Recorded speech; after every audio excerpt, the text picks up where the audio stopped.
For the Honourable David Cunliffe. Mr. Speaker, to the Minister of Finance, does he stand by all his statements on Q&A on 10 April 2011? The Honourable Bill English. Mr. Speaker, yes, particularly the comment about the government having a long-term plan to lift economic performance and get higher incomes and more jobs. The Honourable David Cunliffe.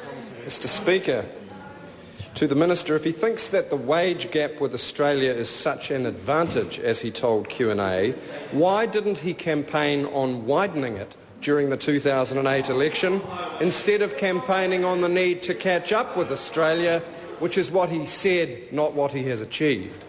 The Honourable Bill English. Well, Mr. Speaker, I was just stating the obvious. Today, there are New Zealanders' jobs who depend on businesses that are successfully competing with Australia.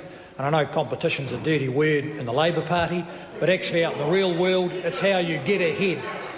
The Honourable David Cunliffe. Mr. Speaker, to the Minister, does he agree with Bernard Hickey, who said his tax switch is simply not working, that the GST increase has, quote, hurt a swathe of society that could least afford it, and, quote, that the tax cuts for those on higher salaries have not been saved and invested in job-creating export industries, and if not, where are the rising wages and the new jobs to prove him wrong?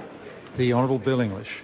No, Mr. Speaker, no, I don't agree with Mr. Bernard Hickey, and if the Labor Party does, then it will reverse the tax changes. That is, put income taxes up and cut GST. They're quite free to campaign on that if they agree with them. Michael Woodhouse. Thank you, Mr. Speaker. To the Minister, what do recent figures on New Zealand's real after-tax wages show? The Honourable Bill English. Well, Mr. Speaker, that is a good question because recently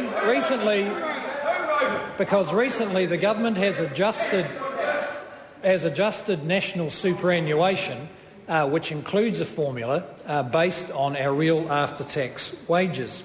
Over the period since September 2008, real after-tax wages in New Zealand have grown by 10%. Over the comparable period in Australia, they have grown by 6.2%. So that means we've done better on real after-tax wages, but it's only a small step, and we're not going to get too excited about it because there's a long way to go. Darien Fenton. Thank you, Mr. Speaker. To the Minister, was increasing the New Zealand minimum wage by a tiny 25 cents an hour from the 1st of April part of his strategy of attracting foreign capital by having cheaper wages? The Honourable Bill English. No, Mr. Speaker. The increase in the minimum wage, which was, I think, the second one under this government, strikes a reasonable balance between recognising the effects of the cost of living on people who are on the minimum wage, but on the other hand, ensuring that a lot of people can still get their opportunity to get a job that where an employer can afford to pay them. Darien Fenton. Thank you, Mr. Speaker. To the Minister, in light of his statement that New Zealand's low wages are an advantage and a way of competing, does he also view the government's industrial relations reforms, which remove workers' rights, as an advantage by further driving down wages and labour rates? The Honourable Bill English. Mr. Speaker, all our policy is focused on achieving more jobs and higher incomes. And changes in labour market reform,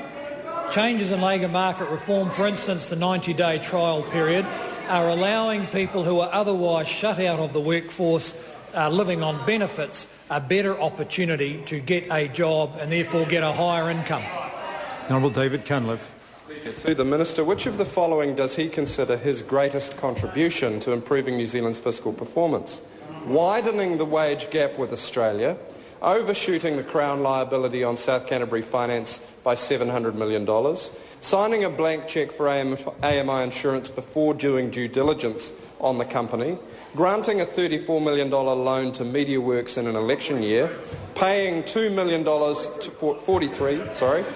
for a Tapawaka to float Peter Sharple's boat with Ngāti Whātua, or finessing his family trust to get double the normal housing allowance?